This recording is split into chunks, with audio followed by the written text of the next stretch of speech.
ദൈവത്തിൻ്റെ വിലയേറിയ നാമം എന്നും എന്നേക്കും വാഴ്ത്തപ്പെടുമാറാകട്ടെ. വീണ്ടും വരുന്നവനായ കർത്താവായ യേശു ക്രിസ്തുവിൻ്റെ നിസ്തുല്യ നാമത്തിലുള്ളതായ സ്നേഹവന്ദനം എല്ലാവർക്കും അറിയിക്കുകയാണ്. വീണ്ടും ഈ പ്രഭാതത്തിങ്കിൽ ഒരു പ്രാവശ്യം കൂടെ ദൈവവചനവുമായിട്ട് നമുക്കായിരിക്കാൻ കർത്താവ് തന്ന സാവകാശത്തെ ഓർത്ത് ദൈവത്തെ സ്തുതിക്കുന്നു. ഈ ദിവസങ്ങളിൽ നാം എതിർ ക്രിസ്തുവിനെ പറ്റി ഉള്ളതായ ചില ചിന്തകളാണ് പങ്കിട്ടുകൊണ്ട് ഇരിക്കുന്നത്. വെളിപ്പാട് പുസ്തകം 13-ാം അധ്യായത്തിൽ നമുക്ക് ആ എതിർ ക്രിസ്തുവിനെ പറ്റിയുള്ളതായ കാര്യങ്ങൾ 1 മുതൽ താഴോട്ടുള്ളതായ വാക്യങ്ങളിൽ നമുക്ക് കാണുവാനായിട്ട് സാധിക്കും. അതിൻ്റെ 13-ാം അധ്യായത്തിൻ്റെ ഇൻട്രൊഡക്ഷൻ എന്ന രീതിയിൽ കഴിഞ്ഞ ദിവസം അല്പമായ കാര്യങ്ങൾ നാം ചിന്തിക്കുകയുണ്ടായി. ഇന്ന് നമുക്ക് അതിൻ്റെ വാക്യത്തിലേക്ക് പ്രവേശിക്കാം. വെളിപ്പാട് പുസ്തകം 13-ാം അധ്യായം 1-ാം വാക്യത്തിൽ ഇപ്രകാരമാണ് പറയുന്നത്: അപ്പോൾ 10 കൊമ്പും 7 തലയും കൊമ്പുകളിൽ 10 രാജമുടിയും തലയിൽ ദൂഷണനാമങ്ങളും ഉള്ള ഒരു മൃഗം സമുദ്രത്തിൽ നിന്ന് കയറുന്നത് ഞാൻ കണ്ടു. സമുദ്രത്തിൽ നിന്ന് കയറുന്ന മൃഗത്തിൻ്റെ ഒരു വിവരണമാണ് ഇവിടെ നമുക്ക് കാണുവാനായിട്ട് സാധിക്കുന്നത്. ആ മൃഗത്തിൻ്റെ പ്രത്യേകതകൾ എന്തെല്ലാമാണ്? 10 കൊമ്പുള്ള ഒരു മൃഗം, 7 തലയുള്ള ഒരു മൃഗം, 10 രാജമുടി വെച്ച ഒരു മൃഗം, തലയിൽ ദൂഷണനാമം ഉള്ള ഒരു മൃഗം, ഒരു മൃഗത്തിൻ്റെ രൂപമുള്ള ഒരു മൃഗം സമുദ്രത്തിൽ നിന്ന് കയറി വരുന്നു. 10 കൊമ്പ്, 10 ഹോൺസ്. കൊമ്പ് എന്ന് പറയുന്നത് ശക്തിയെയും അധികാരത്തെയുമാണ് കാണിക്കുന്നത്. വെളിപ്പാട് പുസ്തകം 12-ാം അധ്യായത്തിൽ നാം ചിന്തിച്ചപ്പോൾ അവിടെ സാത്താനെ പറ്റി പറഞ്ഞിരിക്കുന്നത് 7 തലയും 10 കൊമ്പും തലയിൽ 7 രാജമുടിയും തീനിറമുള്ളതുമായ ഒരു മഹാസർപ്പം. ഇവിടെ എതിർ ക്രിസ്തുവിനെ പറ്റിയാണ് ഇവിടെ വിവരിച്ചിരിക്കുന്നത്. സാത്താനെ വിശദീകരിക്കുമ്പോൾ ആദ്യം തലയെപ്പറ്റിയും പിന്നീട് കൊമ്പും രാജമുടിയും പറയുന്നു. എന്നാൽ ഇവിടെ നാം കാണുന്നത് ആദ്യം കൊമ്പിനെ പറ്റിയും പിന്നെ തലയെപ്പറ്റിയും ആണ് ഇവിടെ നാം കാണുന്നത്. തിരുവചനത്തിൽ കൊമ്പ് ശക്തിയെയും രാജകീയ അധികാരത്തെയുമാണ് വെളിപ്പെടുത്തുന്നത്. കൂടാതെ കൊമ്പ് ആക്രമണത്തെയും പ്രതിരോധത്തെയും, അറ്റാക്ക് ആൻഡ് ഡിഫൻസ്, അതിനെയാണ് കുറിക്കുന്നത്. 10 എന്ന സംഖ്യ പരീക്ഷണത്തെയും, ടെസ്റ്റിംഗ്, സർവതൃഹത്വത്തെയും, യൂണിവേഴ്സിറ്റി, ഭരണപരമായ പൂർണ്ണതയെയും, completeness of the administrative power, ഇതാണ് കുറിക്കുന്നത്.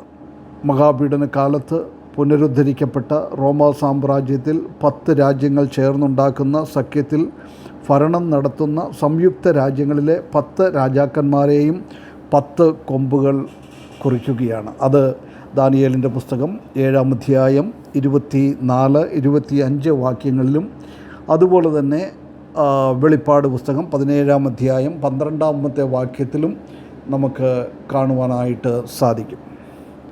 ആ 10 കൊമ്പ് എന്ന് പറയുന്നത് ദാനിയേലിൻ്റെ പുസ്തകത്തിലും ആ 10 കൊമ്പ് നമുക്ക് കാണുവാനായിട്ട് സാധിക്കും. അത് യൂറോപ്യൻ 10 ഫെഡറേഷൻ ഓഫ് കൺട്രീസ് അവർ ഒന്നിച്ച് ഭരിക്കുന്നതാണ്. രണ്ടാമത് നാം കാണുന്നത് 7 തല, 7 ഹെഡ്സ്. സമുദ്രത്തിൽ നിന്ന് കയറി വരുന്ന മൃഗത്തിൻ്റെ രണ്ടാമത്തെ പ്രത്യേകത അതിന് 7 തലയുണ്ടായിരുന്നു എന്നതാണ്. 7 തല ഉള്ള ഒരു മൃഗം, നമുക്കറിയാം 7 തലയുള്ള ഒരു മൃഗത്തെ കൊല്ലാൻ തന്നെ വളരെ പ്രയാസമാണ്. കാരണം ഒരു തല തകർത്താലും മറ്റ്6 തല ജീവനോടെ ശേഷിക്കും. തല എന്നതുകൊണ്ട് തിരുവചനത്തിൽ നമുക്ക് കാണുന്നത് നേതൃത്വത്തെയാണ് കാണിക്കുന്നത്, ലീഡർഷിപ്പ്. അതുപോലെ 7 എന്ന സംഖ്യ പൂർണ്ണതയെയും കാണിക്കുന്നു. 7 തല മൃഗത്തിൻ്റെ ഭയാനകമായൊരു രൂപത്തെയും ദുഷ്ട സ്വഭാവത്തെയും അതിബുദ്ധിയെയും നേതൃത്വ പാടവത്വത്തെയുമാണ് കുറിക്കുന്നത്. അങ്ങനെയുള്ള ഒരു വ്യക്തിയാണ് ഈ എതിർ ക്രിസ്തു വരുവാനായിട്ട് പോകുന്നത്. എല്ലാ രീതിയിലും വല്ലാത്തൊരു സ്വഭാവത്തോടു കൂടെ ഉള്ള ഒരു വ്യക്തിയാണ്. പൈശാചികൻ്റെ ഏജൻ്റാണ്. മാത്രമല്ല 7 തല എന്നത് 2 കാര്യങ്ങളുടെ അലങ്കാര പ്രയോഗങ്ങളായിട്ട് ദൈവവചനത്തിൽ നമുക്ക് കാണുവാനായിട്ട് സാധിക്കും. ഒന്നാമതായിട്ട് റോമൻ സാമ്രാജ്യം 7 മലകളിൽ പണിതിരിക്കുന്നതിനാൽ പ്രസ്തുത മലകളിലെ 7 പട്ടണങ്ങളെ ആയിരിക്കാം എന്ന് ഒന്നാമത്തെ അഭിപ്രായം. അപ്പോൾ റോമിൽ നിന്ന് വരുന്ന ഒരു വ്യക്തി. രണ്ടാമത്തെ അഭിപ്രായം എന്നത് മഹാപീഡന കാലത്ത് ലോക ഭരണാധികാരിയായി എഴുന്നേൽക്കുന്ന 7 രാജ്യങ്ങളുടെ തലവനായ ഭരണാധികാരിയായിരിക്കാം ഈ 7 തല.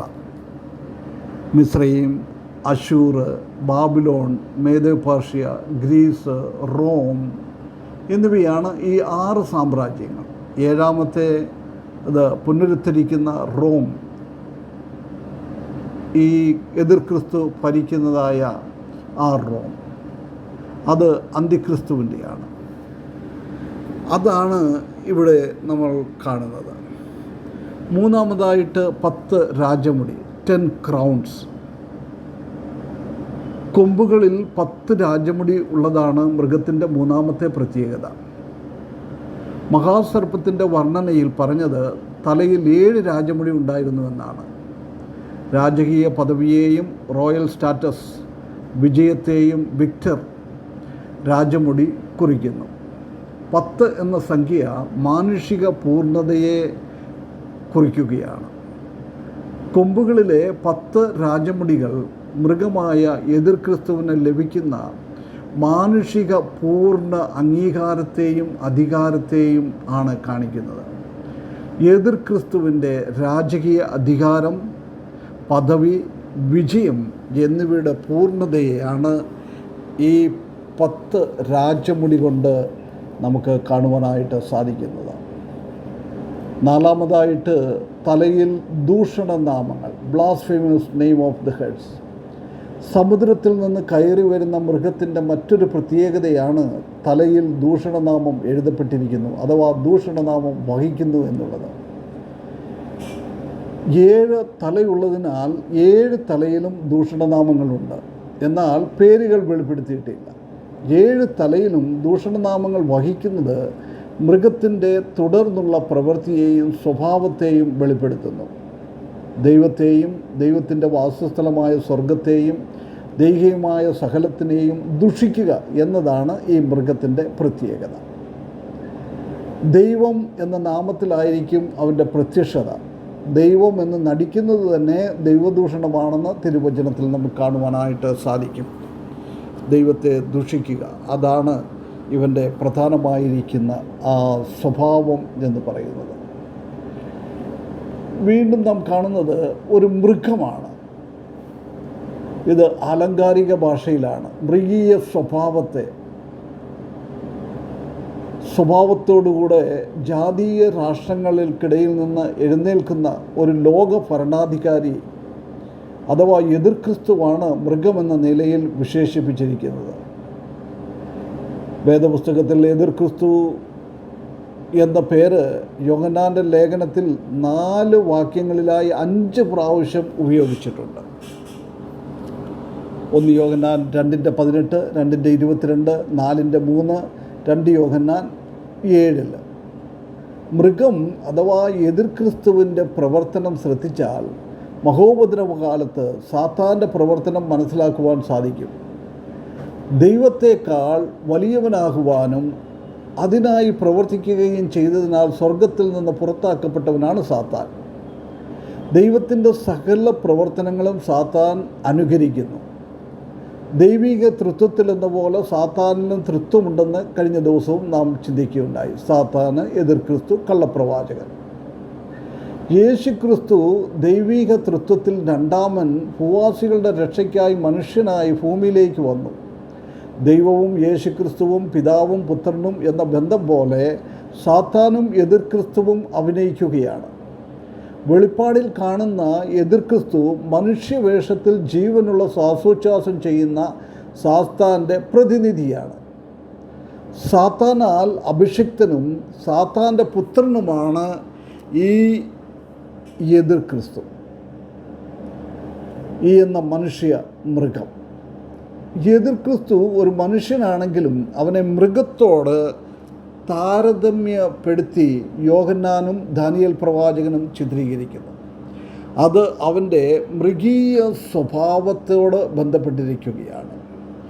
എതിർ ക്രിസ്തു എന്ന നാമത്തിന് പുറമെ അവൻ്റെ ആളത്വവും പ്രവൃത്തിയും ബന്ധപ്പെടുത്തി നിരവധി പേരുകൾ നമുക്ക് കഴിഞ്ഞ ദിവസം നാം ചിന്തിക്കുകയുണ്ടായി. ദാനിയേലും പൗലോസും യെശയ്യാവും ഒക്കെ പറയുന്നത്. അപ്പോൾ ഈ 5 കാര്യങ്ങളാണ് നമുക്ക് ഇവിടെ കാണുവാനായിട്ട് സാധിക്കുന്നത്. ആറാമത് നാം കാണുന്നത് സമുദ്രത്തിൽ നിന്ന് കയറുന്നു. സമുദ്രവും എന്നതും ഒരു അലങ്കാര ഭാഷയാണ്. അത് പ്രാദേശികാർത്ഥത്തിൽ മെഡിറ്ററേനിയൻ സീ ആണെന്ന് പറയാറുണ്ട്. എന്നാൽ ജാതികളായി തിങ്ങിപ്പാർക്കുന്ന ജനസമൂഹത്തെയാണ് ഈ കടൽ എന്ന് പറയുന്നത്, സമുദ്രം എന്ന് പറയുന്നത്.